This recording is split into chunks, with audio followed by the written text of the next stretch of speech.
মালিক রে, নমরুদ পুরা রাষ্ট্র ব্যবস্থা নিয়া আমার বিরুদ্ধে লেগে গেছে রে মালিক, আমার কোনো দুঃখ নাই রে আল্লাহ। যেই বাবা জন্মের পরে বাবার ভালোবাসা পাইলাম না, জন্মের পরে আমার গুহার ভিতরে রাখছিল রে আল্লাহ, 2.5 বছর নমরুদের জেল খাটলাম, আমি আমার বাবার ভালোবাসা পাইলাম না। আজকে আমার শরীর থেকে পোশাক খোলার জন্য আমার বাবাই যখন নিজের হাতে পোশাক খোলে, আল্লাহর খলিল বসে বসে কান্না শুরু করছে। আল্লাহর খলিল বলে হাসবুনাল্লাহু ওয়া নি'মাল ওয়াকিল, দুনিয়ায় কেউ আমার সাহায্য দরকার নাই, আমার মাওলাই আমার জন্য যথেষ্ট। এই দিক দিয়ে জিবরাইল আইসা বলে, ও ইব্রাহিম আল্লাহর খলিল, একবার যদি তুমি বলো গো নমরুদের আগুনে এমন ভাবে পাখা দিয়া বাড়ি মারব, সমুদ্রের মাঝখানে যায় পড়ব, কারণ আমার আল্লাহ 600 ডানা দিছে, একটা ডানা বাড়ি মারলেই আগুনের অস্তিত্ব থাকবে না। আমি সেকেন্ডের ভিতরে ওই 7 আসমান থেকে জমিনে আসতে পারি, মাত্র 2টা ডানা ব্যবহার করি, আমার আল্লাহ 600 ডানা দিছে। ও ইব্রাহিম তুমি শুধু একবার বলো, আমি নমরুদের আগুন সমুদ্রে নিক্ষেপ করে দিব। আল্লাহর খলিল কাম দেয়ার বলে, ও জিবরাইল তোমারে কে পাঠাইছে? আল্লাহ পাঠাইছে। না আল্লাহ পাঠায় নাই, আমার আর সহ্য হয় না, আমি নিজে থেকেই সহযোগিতা করতে চাই। আল্লাহর খলিল বলে, তোমার সাহায্য আমার লাগবে না, তোমার সহযোগিতা আমি চাই না। আমার মাওলাই কি আমারে দেখে না? আমি বিপদে পড়ে গেছি, আমার মালিক কি দেখে না? আমি তেমন মালিকের গোলামি করি না যেই মালিক দেখে না, শুনে না। আমার মাওলাই সবই দেখে, আমার মাওলাই সবই জানে, আমার মাওলাই সবই শুনে। হাসবুনাল্লাহু ওয়া নি'মাল ওয়াকিল, নি'মাল মাওলা ওয়া নি'মান নাসির। ইমাম বুখারী রাহমাতুল্লাহ আলাইহি বুখারী শরীফের ভিতরে নবীজির এই হাদিসটা উল্লেখ করেন।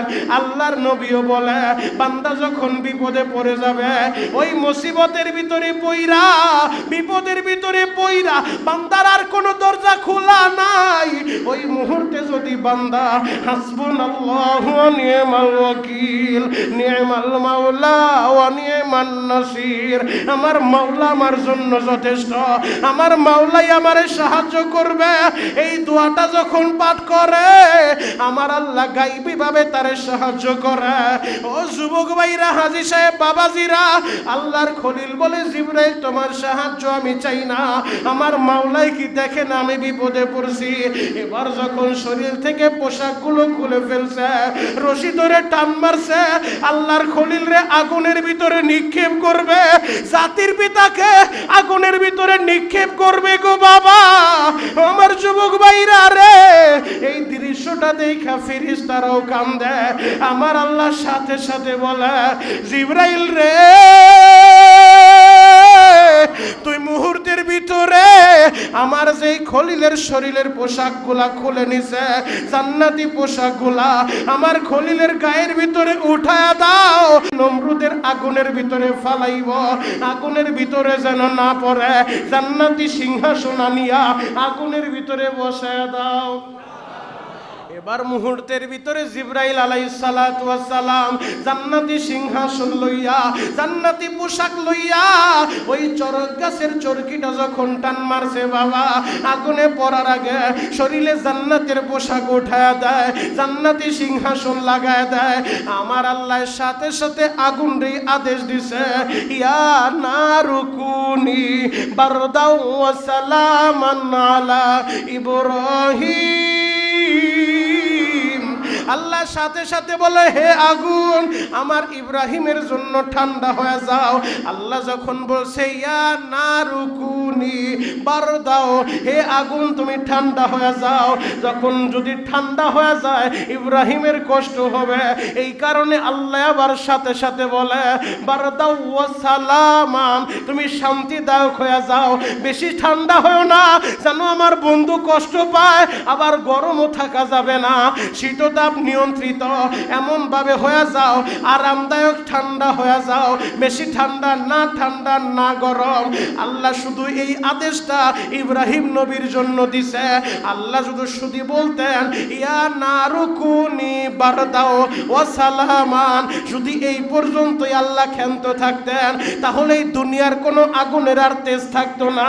এই আগুন কাউকে জ্বালাইতে পারতো না, এই আগুন কাউকে পোড়াইতে পারতো না। এই কারণে আল্লাহ আলা ইব্রাহিম বলে দিলেন, আমার ইব্রাহিমের জন্য তুমি ঠান্ডা হয়ে যাও, আমার ইব্রাহিমের জন্য তুমি আরামদায়ক হয়ে যাও। আল্লাহর খলিল ইব্রাহিম একদিন দুই দিন না বাবা, 40 দিন নমরুদ আগুন জ্বালাইতেছিল, আগুনের মধ্যে আল্লাহর খলিল পড়ে আছে। এতদিন কালার কারণে দেখা যায় না, আগুন এমন ভাবে জ্বালাইছে অন্ধকার, এমন কালো ধোঁয়া, ভিতরে কি দেখাও যায় না। আস্তে আস্তে যখন আগুনটা একটু ক্লিয়ার হইছে, এবার নমরুদ তাকায় দেখে ইব্রাহিম আগুনের ভিতরে বৈশা বৈশা জান্নাতি ফল খায়। নমরুদের মেজাজ গরম হয়ে গেছে। নমরুদ বলে, আগুন রে, তোর ভিতরে কি কোনো তেজ নাই? ইব্রাহিম রে ফালাইলাম আগুনে পোড়ানোর জন্য, তুই তো কিছুই করতে পারো না। সাথে সাথে আগুন বলে, আল্লাহ আমার জবানটা তুমি খুইলা দাও, আমি ওর একটু বুঝে দেই। আল্লাহর আদেশ পায় আগুনের জবান আল্লাহ খুলে দেয়। আগুন বলে, নমরুদ রে, আমি জ্বালাইতে পারি কি পারি না, তোর বাহিনী নিয়ে একটু ভিতরে আয়, আমি তোরে একটু দেখায় দেয়। কারণ তুই আমারে বানাস নাই, আমারে বানাইছে আমার আল্লাহ। যে আল্লাহ আমারে বানাইছে ওই আল্লাহ আদেশ করে দিছে আমি ইব্রাহিমের একটা পশম পরাইতে পারবো না। সমস্ত প্রশংসার মালিককে। মসজিদ আসার তৌফিক দিয়েছেন কে? মসজিদ থেকে যাইবার তৌফিক দিবেন কে? কেউ যেটা পারে না সেটা পারে কে? কেউ যেটা দেখে না সেটা দেখে কে? কেউ যেটা শুনে না সেটা শুনে কে? ওই আল্লাহর প্রশংসা কণ্ঠের সর্বোচ্চ আওয়াজ দিয়ে একবার কালিমাত শুকর আদায় করে আলহামদুলিল্লাহ। আরও শুকরিয়া আদায় করি এজন্য যে মহান মালিক আপনাকে আমাকে সুস্থতার মতো নিয়ামত দিয়েছেন। সুস্থ অবস্থায় দুনিয়ার ভিতরে সর্বোত্তম জায়গা, সর্বশ্রেষ্ঠ জায়গা মসজিদে নিয়ে আসছেন তার মহান হুকুম পবিত্র জুমার নামাজ আদায়ের উদ্দেশ্যে। এই জন্য আরেকবার বলে আলহামদুলিল্লাহ। অত্যন্ত দামি মাস আমরা অতিবাহিত করতেছি। আজকে জিলকদ মাসের দ্বিতীয় জুমা। আল্লাহর কোরআনের ঘোষণা অনুযায়ী বছরের মধ্যে 4টা মাস অত্যন্ত দামি সম্মানিত, সেই 4 মাসের একটা মাস হলো জিলকদ মাস। এই জিলকদ মাসের আজকে দ্বিতীয় জুমা। মহান মালিক আপনাকে আমাকে কবুল করছেন বিদায় আপনি আর আমি মসজিদে আসতে পারছি। আল্লাহ যাদেরকে কবুল করে নাই তারা আসতে পারবে না। বুদ্ধি থাকলেই নেকের কাজ করা যায় না, বুদ্ধি থাকলেই মসজিদে আসা যায় না। মসজিদে আসার জন্য, আল্লাহর কুদরতি কদমে সেজদা দেওয়ার জন্য, নেকের কাজ করার জন্য, দিনের কাজ করার জন্য আল্লাহ তাআলার কবুলিয়াত শর্ত। আল্লাহ যদি পছন্দ করেন, ভালোবাসেন, তার দ্বারাই আল্লাহ তাআলা দিনের কাজ করান। তাকেই আল্লাহ তাআলা তার কুদরতি কদমে সেজদা দেওয়ার সুযোগ করে দেন। আর আল্লাহ যাকে পছন্দ করবেন না, আল্লাহ যাকে মনোনীত করবেন না, আল্লাহ তাআলা তাকে দিনের কাজ তার দ্বারা নিবেন না। যেহেতু আল্লাহ আমাদেরকে নিয়ে আসছেন মসজিদে, আমরা তার কুদরতি কদমে সেজদা দিয়ে ওই আশায় আসছি, বোঝা যায় যে আল্লাহ তাআলা আমাদেরকে পছন্দ করছেন। এজন্য আরেকবার বলেন আলহামদুলিল্লাহ। আমরা ঈমান এনেছি আল্লাহ তাআলার উপরে। শিরিক মুক্ত ইবাদত আমাদেরকে করতে হবে।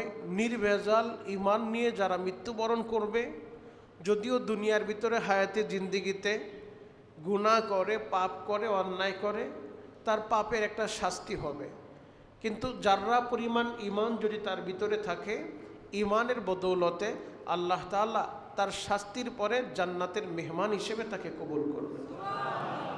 আর যার ভিতরে ঈমান থাকবে না, ঈমান হারা হয়ে বেঈমান হয়ে মারা যাবে, সে দুনিয়ার ভিতরে যত ভালো কাজ করুক, যত কল্যাণের কাজ করুক, তার ওই কাজ কোনো কাজে আসবে না যদি তার ভিতরে ঈমান না থাকে। এজন্য ঈমান লাগবে আমাদের নির্ভেজাল। দুনিয়া একদিকে, ঈমানদারের ঈমান একদিকে।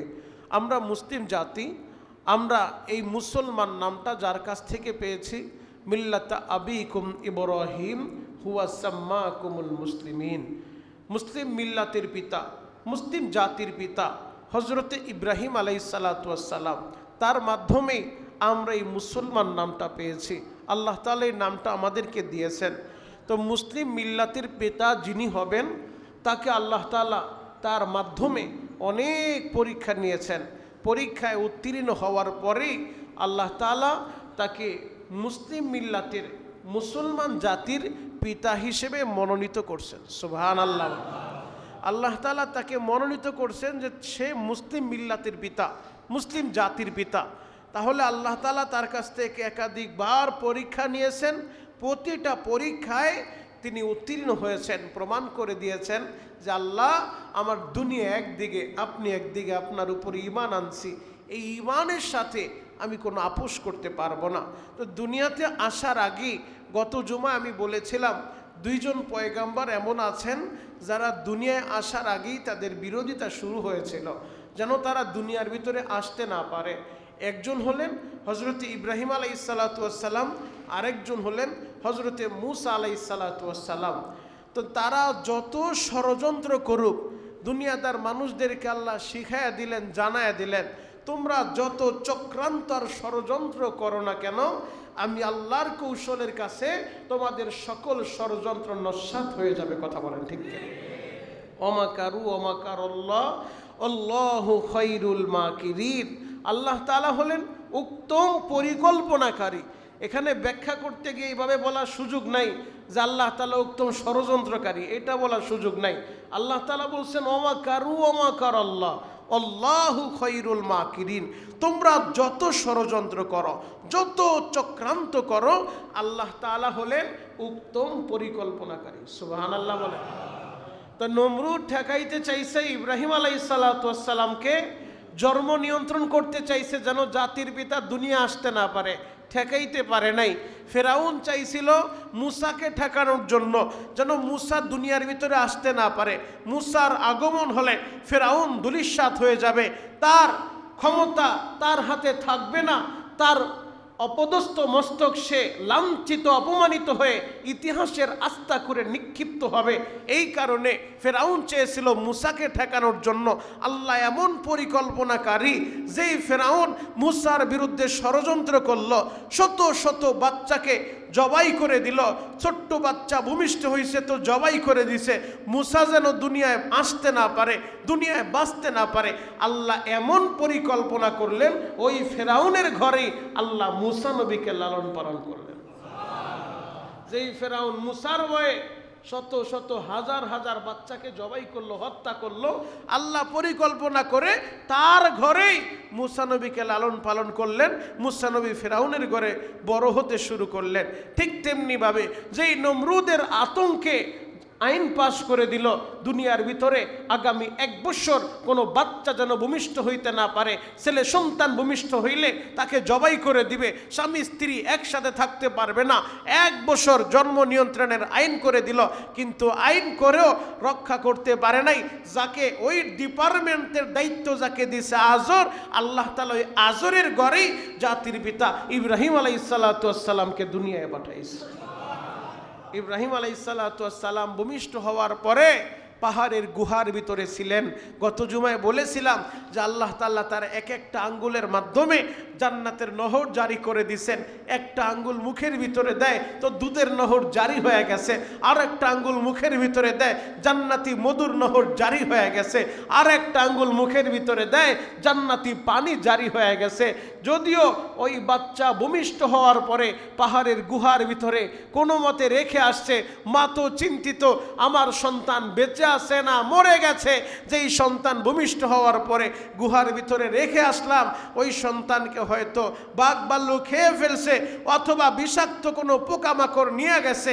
কিন্তু যায় দেখে ওই সন্তান 6 দিনের সন্তান, মনে হচ্ছে যেন 6 মাসের চাইতে বড় হয়ে গেছে। এবং চেহারাটা এত সুন্দর, কারণ ওই চেহারার ভিতরে যেই নূর চমকাইতেছিল, ওই নূরই তো নূরে মুহাম্মদী, ওই নূরই তো আস্তে আস্তে তার মাধ্যমে আল্লাহ তাআলা ইসমাইল আলাইহিসসালাতু ওয়াসসালামকে দুনিয়ায় পাঠাইছে। ইসমাইল নবীর মাধ্যমে আল্লাহ তাআলা ধারাবাহিকভাবে তার বংশে আখিরি জামানার পয়গম্বর জনাবে মুহাম্মদুর রাসূলুল্লাহ সাল্লাল্লাহু আলাইহি ওয়াসাল্লামকে দুনিয়ায় পাঠাইছে। ইব্রাহিম আলাইহিসসালাতু ওয়াসসালাম যখন গুহার ভিতরে বড় হতে শুরু করলেন, তিনি আস্তে আস্তে যখন রাত্রিবেলা তাকায় দেখে আকাশের দিকে, হায় হায় আকাশের ভিতরে কত তারকারাজি দেখা যায়, তিনি ভাবলেন এগুলা মনে হয় আমারে বানাইছে, এগুলা মনে হয় আমার রব। ছোটবেলা বাচ্চারা কত ধরনের প্রশ্ন করে, বাবা তোমারে বানাইছে কে, তারে বানাইছে কে, তারপরে তারে বানাইছে কে, দুনিয়া বানাইছে কে, তার আগে কে ছিল, এইরকম নানান প্রশ্ন বাচ্চাদের এই প্রশ্ন আছে না নাই? বাবা প্রশ্নের জবাব দিতে দিতে ক্লান্ত হয়ে যায়, এরপরেও রাগ করে না, কারণ ছোট মানুষ প্রশ্ন করবে, বাবায় জবাব দেয়। তো ইব্রাহিম আলাইহিস সালাতু ওয়াস সালাম তিনি ভাবলেন মনে হয় এই তারকারাজি আমার রব। আবার দেখলেন না, এই তারকারাজি তো থাকে না, চলে যায়, বলেন না এটা তো আমার রব হতে পারে না। ভাবলেন তারকার মাঝখানে চাঁদের আলো দেখা যায়, ওইটা মনে হয় আমার রব, বলেন না এটাও তো থাকে না। পবিত্র কোরআনের 7 নম্বর পারার 16 নম্বর পৃষ্ঠায় সূরাতুল আনআমে আল্লাহ তাআলা ধারাবাহিকভাবে আলোচনা করেন, ফালাম্মা জান্না আলাইহিল লাইলু রাআ কাওকাবা। ইব্রাহিম আলাইহিস সালাতু ওয়াস সালাম যখন রাতের বেলা অন্ধকারে তারকারাজি দেখলেন, আলো মিটিমিটি করতেছে, এরপরে দেখলেন চাঁদের আলো জ্বলতেছে, ভাবলেন এটাই মনে হয় আমার রব। এরপরে দিনের আলোতে যখন খুঁজে পায় না, ভাবলেন এটা আমার রব হতে পারে না। আবার যখন দেখলেন দিনের বেলা যেই সূর্যের আলো চকচক করতেছে, পুরা দুনিয়া আলোকিত হয়ে গেছে, ভাবলেন এটা তো বড়, মনে হয় এটাই আমার রব। আবার দেখলেন সন্ধ্যা যখন হয়, সূর্যের আলো তো আর থাকে না, অস্তমিত হয়ে যায়। ইব্রাহিম আলাইহিস সালাতু ওয়াস সালাম বললেন, ওই ছোট্টবেলায় জাতির পিতা ইব্রাহিম আলাইহিস সালাতু ওয়াস সালাম বললেন যে থাকে আবার থাকে না, উদাও হয়ে যায়, ও আমার জাতি শোনো, সে আমার রব হতে পারে না। এই সব কিছু থেকে মুখ ফিরায়া ইন্নী ওয়াজ্জাহতু ওয়াজহিয়া লিল্লাযী ফাতারাস সামাওয়াতি ওয়াল আরদা হানিফা ওয়া মা আনা মিনাল মুশরিকিন। আমি সব কিছু থেকে মুখ ফিরায়া আমি আমার মুখটা ঘুরায় নিলাম ওই দিকে, এই সব কিছু যিনি বানাইছে, আমি সমস্ত শিরিক থেকে নিজেকে পবিত্র করে, সমস্ত শিরিক থেকে মুখ ফিরায়া এই সব কিছু যিনি বানাইছে, আমি তার দিকে আমার মুখটা ফিরায় নিলাম। আল্লাহু আকবার। ওয়ানা মিনাল মুসলিমিন, আমি আত্মসমর্পণকারী, আমি মুসলমান। তিনি ঘোষণা দিলেন যে আমি মুসলমান, আমি আত্মসমর্পণকারী। এই তারকারাজি, চন্দ্র, সূর্য এগুলো আমার রব হইতে পারে না, এগুলো সব কিছু থেকে আমি পুত পবিত্র। এই সব কিছু যিনি বানাইছে তিনি আমার রব আল্লাহ। আল্লাহু আকবার বলেন। আসমান যিনি বানাইছে, জমিন যিনি বানাইছে, তারকা যিনি বানাইছে, চন্দ্র যিনি বানাইছে, সূর্য যিনি বানাইছে, এই সব কিছু যিনি বানাইছে সেই আমার রব। তিনি কে? জোরে বলেন। তিনি হলেন আল্লাহ। এই একত্ববাদ, তাওহীদের বাণী তিনি আস্তে আস্তে প্রচার করা শুরু করলেন ছোট্টবেলা থেকেই। এরপরে যখন তাকে বাসায় নিয়ে আসা হলো, এত সুন্দর চেহারা, পিতা আজর সন্তানের চেহারা দেখা সেও প্রেমে পড়ে গেছে যে এত সুন্দর একটা বাচ্চা এত সুন্দর মানুষ হতে পারে। তো আজর এখন আর সন্তানকে কিছু বলে না, বাসায় তিনি থাকতেছেন। তার পিতা আজর যিনি হলেন মন্ত্রী পরিষদের দায়িত্ব, তাকেই দায়িত্ব দেওয়া হয়েছিল যেন ইব্রাহিম ওই নমরুদের দুশ্মন দুনিয়া আসতে না পারে, তাদের ভাষায় নমরুদের দুশ্মন, আল্লাহর খলিল তাদের ভাষায় আর কি, সে যেন দুনিয়া আসতে না পারে, দায়িত্ব দেওয়া হইল আজরকে। ওই আজর সে ধর্ম মন্ত্রণালয়ের দায়িত্ব আছেন, সে আবার নিজের হাতে মূর্তি বানায় বাজারে বিক্রি করে। এবার তিনি নিজের হাতে মূর্তি বানায়া তার পুত্র ইব্রাহিমকে ডাক দিয়ে বলে, বাবা ইব্রাহিম, এই মূর্তিগুলা আমাদের এই খোদাগুলা বাজারে নিয়ে বিক্রি করবা। বলে, বাবা খোদা আবার বাজারে বিক্রি হয়? বলে, হ্যাঁ খোদা বাজারে বিক্রি হয়। বাবা নিজের হাতে মূর্তি বানাইলা, পিছনে আবার একটা বাঁশও দিলা, নিজের হাত দিয়া বানায়া এটা বাজারে আবার বিক্রি করবা, এই খোদার পূজা তোমরা করো? বলে, বাবা কোনো কথা বইলো না, বাজারে বিক্রি করে দিয়ে আসো টুকরি ভরে। এবার ইব্রাহিম আলাইহিস সালাতু ওয়াস সালাম আল্লাহর খলিল মাথার উপরে মূর্তির টুকরি লইয়া রওনা হইছেন, বাজারে যাবে, মূর্তি বিক্রি করবে। বাজারে একটাও বিক্রি করতে পারে নাই, সবগুলা ঘুরায় নিয়ে আসছে। আসার পরে বাবা বলে, বিক্রি করছো? বলে, বাবা একটাও বিক্রি হয় নাই। কেন? বলে, আমি যখন ওই টুকরিটা মাথার ভিতরে নিছি, তোমাদের এই খোদাগুলা একজন আর একজনের সাথে মারামারি কইরা সব, কারো নাক নাই, কারো কান নাই, কারো হাত নাই, কারো পা নাই, সব ভেঙে চুরমার হয়ে গেছে। বলে এগুলো আবার কথা বলতে পারে কিনা? বলে হ্যাঁ, কে বড় কে ছোট এইটা নিয়ে মারামারি। একজন বলে আমি বড়, আরেকজন বলে আমি বড়, এইভাবে মারামারি শুরু হয়েছে। তো আজর বলে পুত্র, এরা তো কথা বলতে পারে না, এরা মারামারি করবে কিভাবে? এবার পুত্র ইব্রাহিম ডাক দিয়ে বলে বাবা, যেই খোদার পূজা তুমি করো, নিজের হাতে বানাইলা, তারা কথাও বলতে পারে না, তাদের পূজা কিভাবে তুমি করো? তাদের সামনে কিভাবে তোমরা মাথা নত করো? আমার তো বুঝে আসে না।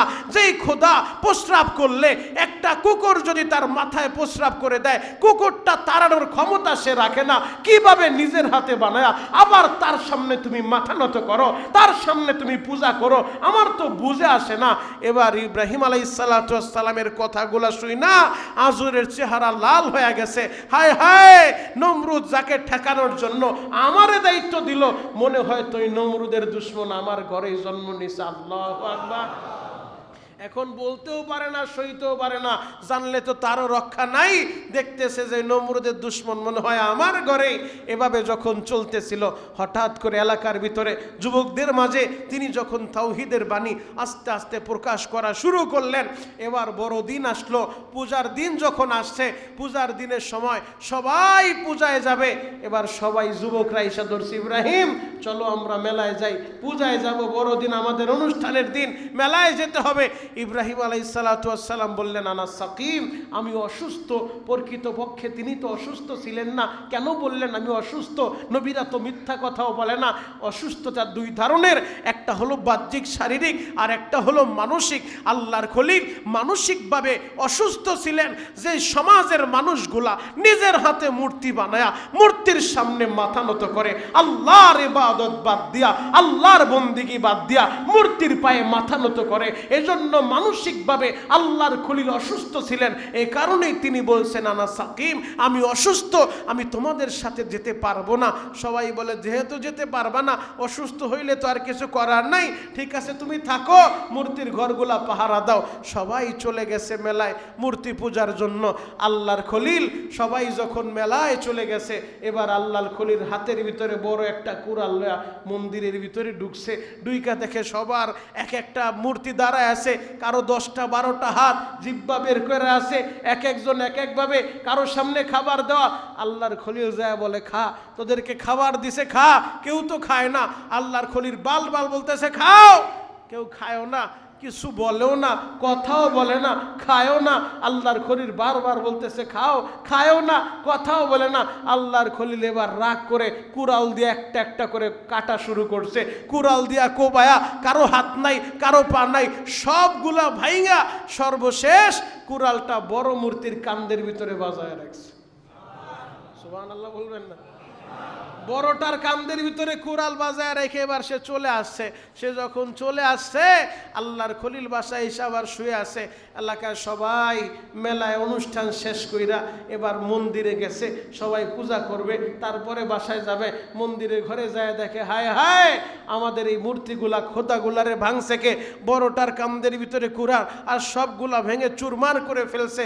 এবার সবাই বলে এই কাজটা কে করতে পারে? ইব্রাহিম ছাড়া এই কাজ কেউ করতে পারে না। সবাই ইব্রাহিমের কাছে গেছে, ইব্রাহিম তুমি এই কাজ করছো? বলে আমাকে জিজ্ঞেস করো কেন, তোমাদের খোদাকে জিজ্ঞেস করো, ওই যে বড়টার কান্দে কুড়াল তাকেই তোমরা জিজ্ঞেস করো। এবার সবাই নমরুদের দরবারে যায় বিচার দায়ের করছে যে ইব্রাহিম আজরের ছেলে, এই কাজ করে, তারে ছাড়া এই কাজ কেউ করতে পারে না। এবার আজর আল্লাহর খলিল ইব্রাহিম আলাইহিস সালাতু ওয়াস সালামকে রাজ দরবারে এনে জিজ্ঞেস করলেন, ইব্রাহিম তুমি কি এই কাজ করছো? সত্যি করে বলো। বলে আমাকে কেন প্রশ্ন করেন? আপনি প্রশ্নই বড়টাকে করেন, যার কাঁধের ভিতরে আপনি কুড়াল দেখতেছেন। মনে হয় সেই কাজগুলা কইরা আবার তার কাঁধে কুড়াল জুড়ায় রাখছে, বাগবাটোয়ারায় হয়তো সমস্যা হয়েছে। এবার নমরুদ বলতেছে ইব্রাহিম তারা কি কথা বলতে পারে? তারা কি খাইতে পারে? এবার আল্লাহর খলিল যখন দেখলেন নমরুদও স্বীকার করলো তারা কথাও বলতে জানে না, খাইতেও জানে না, তাদেরকে কে মারছে সাক্ষীও দিতে জানে না, তাদের শরীরে কুত্তায় পেশাব করলে কুকুরটাকে তাকে তাড়াইতেও পারে না। আল্লাহর খলিল এবার দুর্বল পয়েন্ট যখন পাইছে, এবার আল্লাহর খলিল গরম হয়ে বলে, ও নমরুদ শোনো, তাহলে এমন খোদার পূজা কেন তোমরা করো যেই খোদা নিজের উপকার করতে পারে না? তোমাদেরকে কি উপকার করবে? যে তার নিজের কল্যাণ করতে পারে না, তোমাদেরকে কি কল্যাণ করবে? যে নিজে খাবার খাইতে পারে না, আবার তার কাছে তোমরা খাবার চাও। যে নিজেকে রক্ষা করতে পারে না, আবার তার কাছে তোমরা রক্ষার জন্য দোয়া করো। তোমাদেরকে সে কিভাবে রক্ষা করবে? এগুলা সব হলো ধোঁকা। এই সব কিছু থেকে ফিরে এক আল্লাহর ইবাদত করো। আল্লাহু আকবার। এবার নমরুদের মাথা গরম হয়ে গেছে, এই আল্লাহটা আবার কে? এই আল্লাহকে আমি তো হলাম বড় খোদা। বলে না, তুমি খোদা না, এই সব কিছু যিনি বানাইছে, তোমাকে যিনি বানাইছে, আমাকে যিনি বানাইছে, তিনি হলেন আমার আল্লাহ। আল্লাহু আকবার। তিনি আমার রব, তিনি আমার সব। এবার নমরুদের মেজাজ গরম, যুক্তিতে তো এখন পারে না, এখন মেজাজ গরম হয়ে গেছে। বলে কি তাড়াতাড়ি জেলখানার ভিতরে ভরো, তোমার খোদায় কি করতে পারে? বলে আমার রব যিনি, তিনি মানুষকে জীবন দান করে, ইউমিত, তিনি মানুষকে জীবিত করে আবার মৃত্যু দান করে। নমরুদ বলে এগুলো তো আমিও পারি। বলে তুমি কিভাবে পারো? বলে দেখবা। এবার জেলখানা থেকে, হাজতখানা থেকে দুইজন আসামিকে নিয়ে আসছে।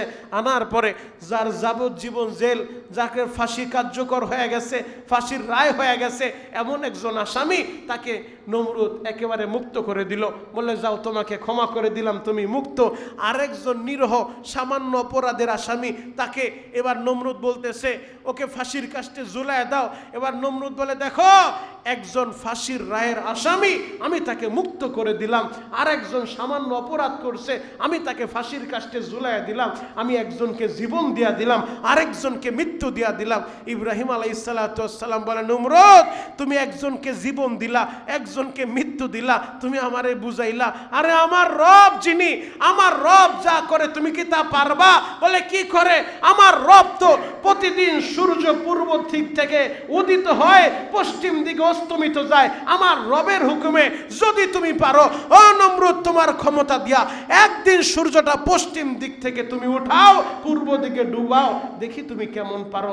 এবার নমরুদ হতভম্ব হয়ে গেছে, আর কোনো কথা সে বলে না, জবাব দিতে পারে না, লাজবাব হয়ে যায়। এবার বলে তাকে তাড়াতাড়ি কারাগারের ভিতরে বলো, জেলখানায় বলো, ওকে এভাবে ছাড়লে হবে না, কঠিন শাস্তি দিতে হবে।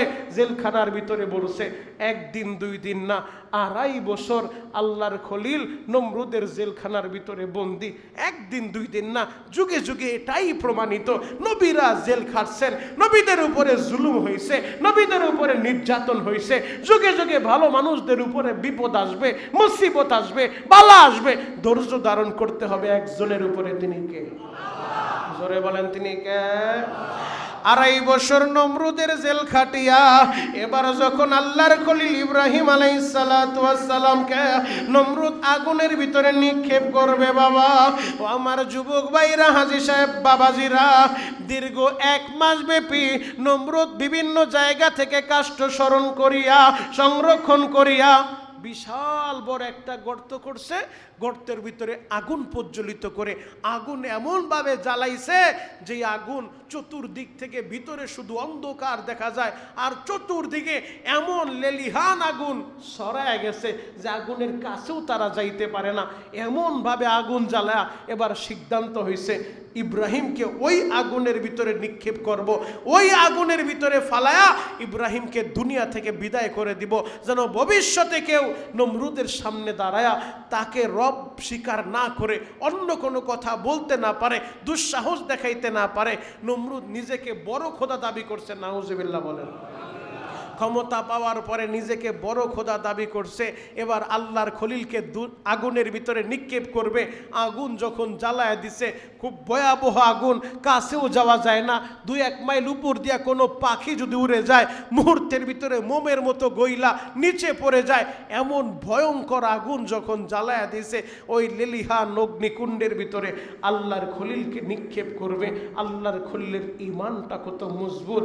আল্লাহর খলিল এমনি এমনি জাতির পিতা হয় নাই, এমনি এমনি আল্লাহ তাকে খলিল হিসেবে উপাধি দেয় নাই, এমনি এমনি আল্লাহ তাকে বন্ধু হিসেবে গ্রহণ করে নাই, এমনি এমনি মুসলিম মিল্লাতের পিতা আল্লাহ তাকে বানায় নাই।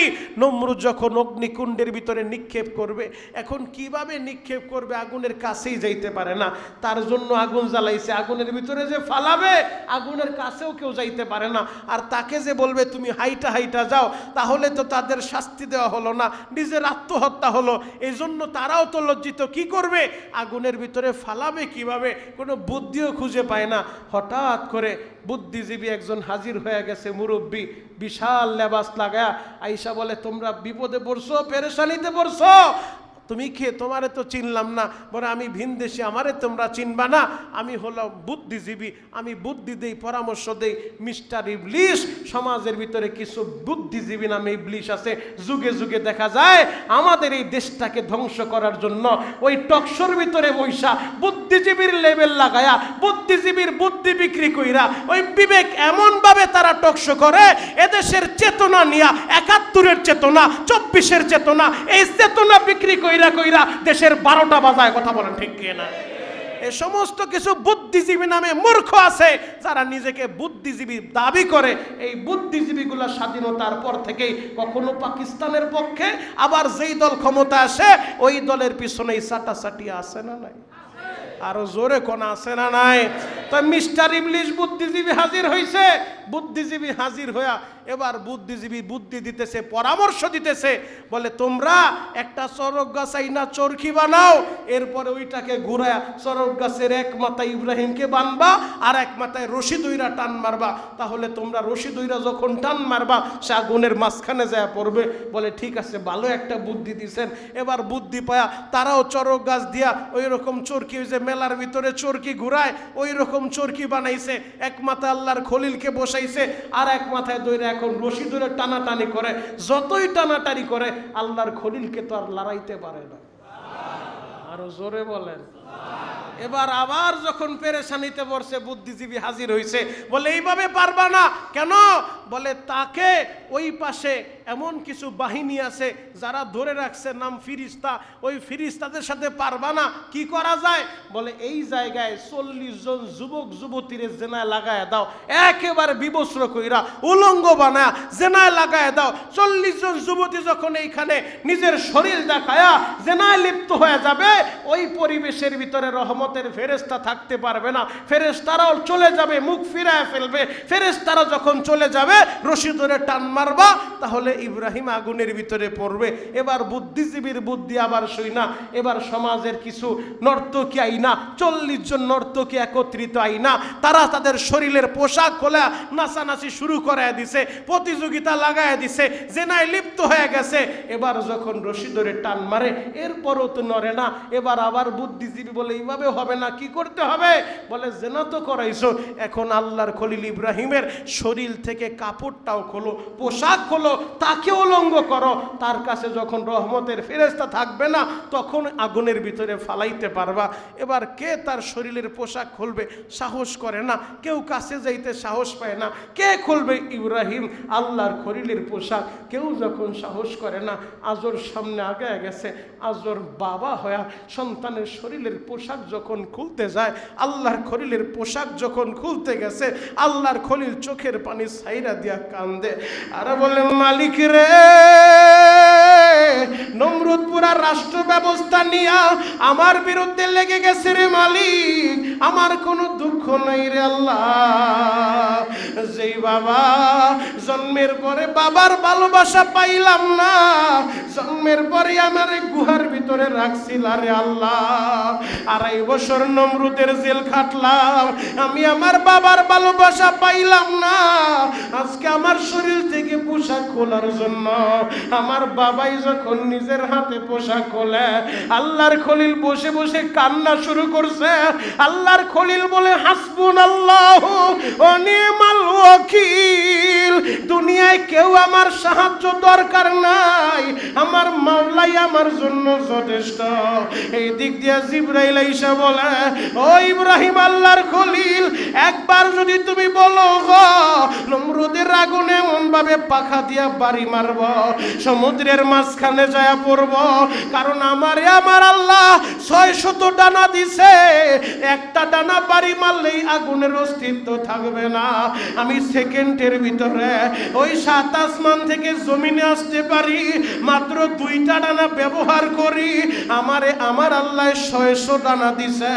ও ইব্রাহিম, তুমি শুধু একবার বলো, আমি নমরুদের আগুন সমুদ্রে নিক্ষেপ করে দিব। আল্লাহর খলিল কাম দেয়ার বলে, ও জিবরাইল, তোমারে কে পাঠাইছে? আল্লাহ পাঠাইছে। না, আল্লাহ পাঠায় নাই, আমার আর সহ্য হয় না, আমি নিজে থেকেই সহযোগিতা করতে চাই। আল্লাহর খলিল বলে, তোমার সাহায্য আমার লাগবে না, তোমার সহযোগিতা আমি চাই না। আমার মাওলাই কি আমারে দেখে না? আমি বিপদে পড়ে গেছি, আমার মালিক কি দেখে না? আমি তেমন মালিকের গোলামি করি না যেই মালিক দেখে না, শুনে না। আমার মাওলাই সবই দেখে, আমার মাওলাই সবই জানে, আমার মাওলাই সবই শুনে। হাসবুনাল্লাহু ওয়া নি'মাল ওয়াকিল, নি'মাল মাওলা ওয়া নি'মান নাসির। ইমাম বুখারী রাহমাতুল্লাহ আলাইহি বুখারী শরীফের ভিতরে নবীজির এই হাদিসটা উল্লেখ করেন। আল্লাহর নবীও বলে, বান্দা যখন বিপদে পড়ে যাবে, ওই মুসিবতের ভিতরে পইরা, বিপদের ভিতরে পইরা, বান্দার আর কোনো দরজা খোলা নাই, ওই মুহূর্তে যদি বান্দা হাসবুনাল্লাহু ওয়া নি'মাল ওয়াকিল, নি'মাল মাওলা ওয়া নি'মান নাসির, আমার মাওলা আমার জন্য যথেষ্ট, আমার মাওলাই আমারে সাহায্য করবে, এই দোয়াটা যখন পাঠ করে, আমার আল্লাহ গায়বী ভাবে তারে সাহায্য করে। ও যুবক ভাইরা, হাজী সাহেব, বাবাজিরা, আল্লাহর খলিল বলে, জিবরাইল, তোমার সাহায্য আমি চাই না, আমার মাওলাই কি দেখে না আমি বিপদে পড়ছি। এবার যখন শরীর থেকে পোশাকগুলো খুলে ফেলছে, রশি ধরে টান মারছে, আল্লাহর খলিল রে আগুনের ভিতরে নিক্ষেপ করবে, জাতির পিতাকে আগুনের ভিতরে নিক্ষেপ করবে গো বাবা। আমার যুবক ভাইরা রে, এই দৃশ্যটা দেখা ফেরেশতারাও কান্দে। আমার আল্লাহ সাথে সাথে বলে, জিবরাইল রে, তুই মুহূর্তের ভিতরে আমার যেই খলিলের শরীরের পোশাকগুলা খুলে নিছে, জান্নাতি পোশাকগুলা আমার খলিলের গায়ের ভিতরে উঠায়া দাও, নমরুদের আগুনের ভিতরে ফালাইব, আগুনের ভিতরে যেন না পড়ে, জান্নাতি সিংহাসন আনিয়া আগুনের ভিতরে বসায়া দাও। এবার মুহূর্তের ভিতরে জিবরাইল আলাইহিস সালাতু ওয়াস সালাম জান্নাতি সিংহাসন লইয়া, জান্নাতি পোশাক লইয়া, ওই চরক গাছের চরকিটা যখন টান মারছে বাবা, আগুনে পড়ার আগে শরীরে জান্নাতের পোশাক উঠায়া দেয়, জান্নাতি সিংহাসন লাগায় দেয়। আমার আল্লাহর সাথে সাথে আগুন রে আদেশ দিছে, ইয়া নারুকুনি বারদাও ওয়া সালামান আলা ইব্রাহিম। আল্লাহ সাথে সাথে বলে, হে আগুন, আমার ইব্রাহিমের জন্য ঠান্ডা হয়ে যাও।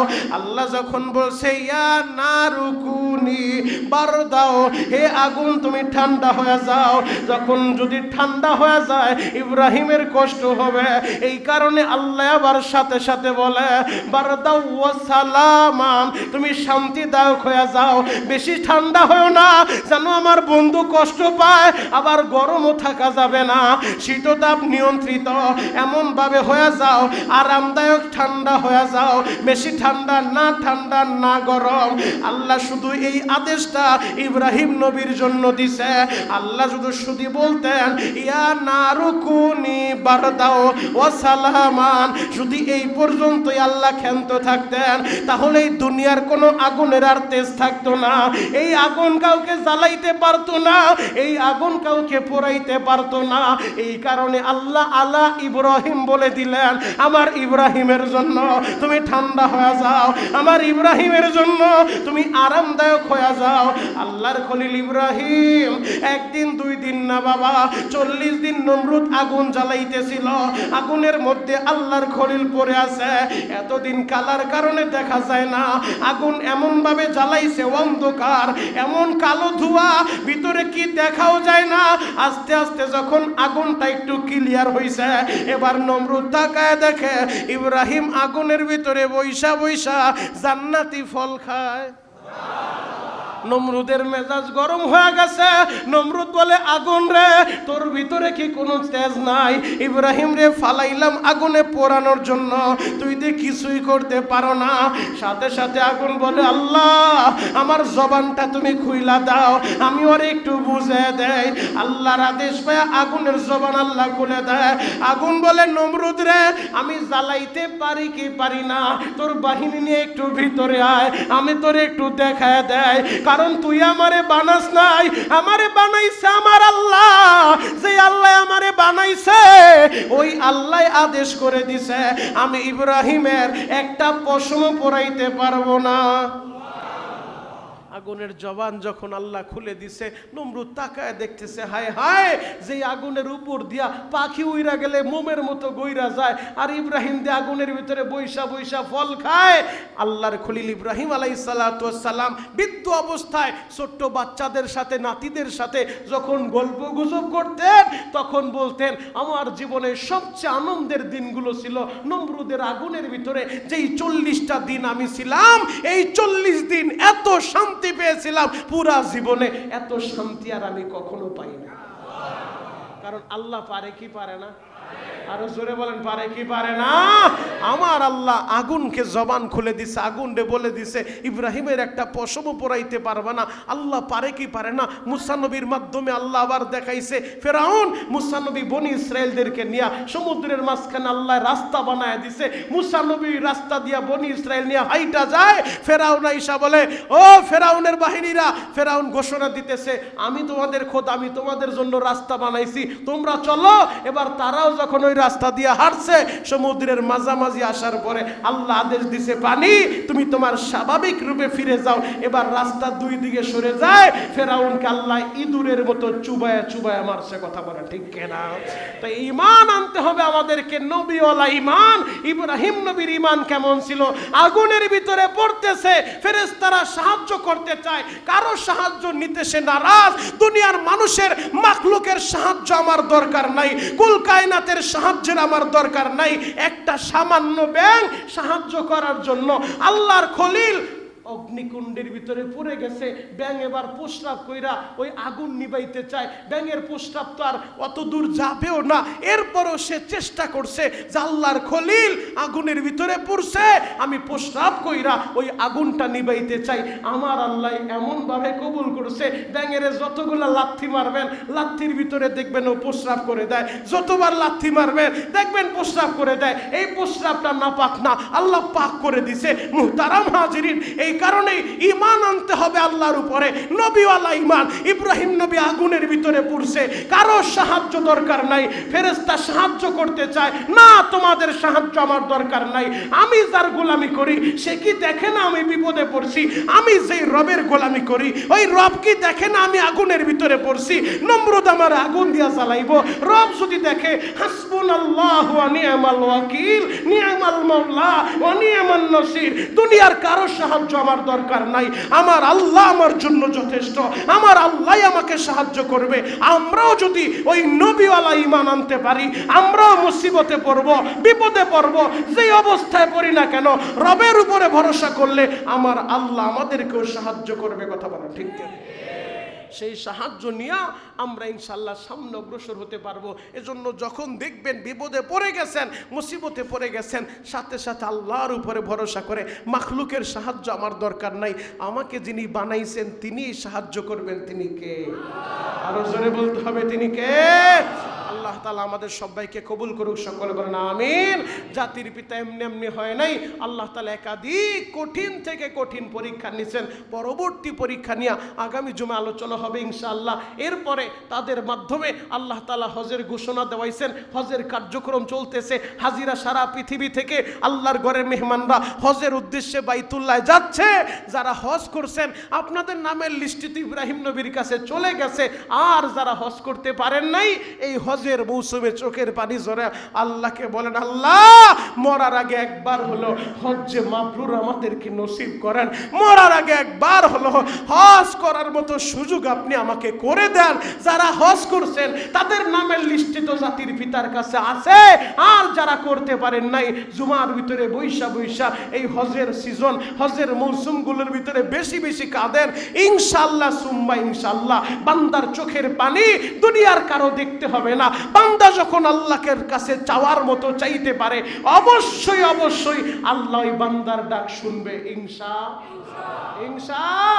আল্লাহ আমাদের সবাইকে হজ্জে মাবরুর নসিব করুক। সকলে বলেন আমিন, আরো জোরে বলেন আমিন। যাদের উপরে হজ ফরজ হয়েছে অতি দ্রুত নিয়ত করে ফেলেন, ইনশাআল্লাহ বড় হজ ফরজ যেহেতু হয়েছে ওই ফরজ হজটা কমপ্লিট করবেন। আগে ফরজিয়াত আদায় করেন। আপনি যদি 100 বারও ওমরা করেন তারপরও কিন্তু আপনার ফরজ আপনার উপর থেকে রহিত হবে না। ফরজ হয়েছে ওটা আপনার সম্পদ না থাকলেও, সম্পদ হারায় গেলেও, সম্পদ আপনার হাতছাড়া হয়ে গেল, ফরজ যেহেতু একবার হয়েছিল ওই ফরজ থাইকেই যাবে। আর হজের ফরজ আদায় না কইরা, ফরজ হজ না কইরা যদি মৃত্যুবরণ করেন, নবীজি বলছে সে ইহুদি হয়ে মরুক, নাসারা হয়ে মরুক, খ্রিস্টান হয়ে মরুক, আমি নবী তা জানি না, তার দায়িত্ব আমি নিব না। এই কারণে যাদেরকে আল্লাহ সম্পদ দিছে, হজ ফরজ করছে, অতি দ্রুত বড় হজ করবেন ইনশাআল্লাহ। আর যাদের উপরে ফরজ হয় নাই দোয়া করেন আল্লাহর জন্য একবার হইল হজ্জে মাবরুর নসিব করে। সকলে বলেন আমিন, আল্লাহুম্মা আমিন। ربنا ظلمنا أنفسنا وإن لم تغفر لنا وترحمنا لنكونن من الخاسرين ربنا اغفر لنا ولوالدينا رب ارحمهما كما ربياني صغيرا রব্বুল আলামিন কুদরতের নজর দিয়ে একটা বার তাকা দেখো, আমি গুনাহগার তোমার দামি বান্দাদেরকে লইয়া আল্লাহ তোমার শাহী দরবারে হাত তুলেছি মালিক। এই মজলিসে কার যেন বাবা নাই গো, এই মজলিসে কার যেন জনম দুঃখিনী মা বাইচা নাই। ও দয়ার আল্লাহ, ওই মাহারা বাবারা সন্তানের দিকে তাকাইয়া মা বাবার কবরগুলো তুমি জান্নাতের বাগান বানায় দাও। আল্লাহ কারমা হার্টের রোগী, ডায়াবেটিসের রোগী, কিডনির রোগীর আল্লাহ মেহেরবানি করে অসুস্থ মা বাবাকে সুস্থ করে দাও। ও দয়ার আল্লাহ, আমরা যদি গুনার দিকে তাকাই গো, এমন কোন গুনাহ নাই আমরা করি নাই রে আল্লাহ। গুনাহে কবিরা, সগীরা, শিরক, বিদআত, ইচ্ছায় অনিচ্ছায়, গোপনে প্রকাশ্যে যত গুনাহ করছি মালিক, তোমার গফফার নামের খাতিরে, রহমান নামের খাতিরে আমাদের সকলের গুনাহগুলো তুমি নেক দিয়া বদলায় দাও। আমাদের মধ্যে কে যেন ঋণগ্রস্ত হয়ে গেছে রে আল্লাহ, কত ব্যবসায়ী ভাই দোয়া চায়, ব্যবসার ভিতরে বরকত দিয়া দাও। কত অসুস্থ ভাই দোয়া চাইছে, সুস্থ করে দাও। কত ঋণগ্রস্ত ভাই দোয়া চাইছে, ঋণ পরিশোধের ব্যবস্থা করে দাও। আল্লাহ এই বছর যত হাজি হজে যায় রে আল্লাহ, এই হাজিদের হজগুলা তুমি কবুল কইরা লও। আমাদেরকে হজ্জে মাবরুর নসিব করে দাও রব্বুল আলামিন। গাইবি ভাবে তুমি সাহায্য করো রে আল্লাহ। মনে বড় আশা গো আল্লাহ, হজ্জে মাবরুর একবার হলো নসিব করে দাও। আরাফা, মিনা, মুজদালিফা না দেখাইয়া আমাদের কাউকে তুমি কবরের ডাক দিও না আল্লাহ। খাস করে তৌসিফের নানা আল্লাহ অ্যাডভোকেট আসাদ সাহেবের শ্বশুর গত সপ্তাহে মারা গেছে। ও দয়ার আল্লাহ, হায়াতে জিন্দেগিতে তোমার বান্দা যদি কোনো ভুল করে থাকে আমরা তার পক্ষ থেকে মাফ চাই। কবরটা জান্নাতের বাগান বানা দাও আল্লাহ। তার সন্তান সন্ততিকে ধৈর্য ধরার তৌফিক দিয়া দাও আল্লাহ। মরহুম নিজাম সাহেবের মেয়ে অসুস্থ, আইসিইউতে ভর্তি, ও দয়ার আল্লাহ মেহেরবানি করে তাকে পরিপূর্ণ সুস্থতার নিয়ামত দিয়া দাও আল্লাহ। রমজান ভাই অসুস্থ, সেও দোয়া চাইছে, সুস্থ করে দাও আল্লাহ। খাস করে মুফতি পরিবার থেকেও দোয়া চাইছে, যারা মারা গেছে কবর জান্নাতের বাগান বানায় দাও। এই মসজিদে তোমার যেই বান্দারা দান করে প্রতি সপ্তাহে আল্লাহ, এদের সকলের দানের খবর ওই সোনার মদিনায় পৌঁছায় দাও আল্লাহ। এই দানের সিলায় হজ্জে মাবরুর নসিব করে দাও আল্লাহ। যারা থাই দিল, এসি দিল, টাকা দিল, যে যেভাবে সহযোগিতা করছে রে মালিক, তোমার আরেক বান্দা একটা এসি দেওয়ার জন্য আল্লাহ শাহিন ফকিরের কাছে বলছে, মেহেরবানি করে তোমার বান্দার দানটাকেও তুমি কবুল করে লও আল্লাহ। এই দানের খবর সোনার মদিনায় পৌঁছায় দাও রব্বুল আলামিন। এই মসজিদ মাদ্রাসা কিয়ামত পর্যন্ত কবুল করে নাও। এই মসজিদের মুসল্লি ভাইদেরকে কবুল করে নাও আল্লাহ। একবার হলো দয়ার নবীর নুরানি চেহারা স্বপ্নে যোগে দেখা দাও। আখিরি দরখাস্ত মালিক, যেই দিন এই দুনিয়া থেকে বিদায় নিব আমাদের দরজায় মালাকুল মউত আজরাইল হাজির হয়ে যাবে। ওই দিন ওই মুহূর্তে আমাদের জবানে জারি করে দিবেন লা ইলাহা ইল্লাল্লাহু মুহাম্মাদুর রাসূল।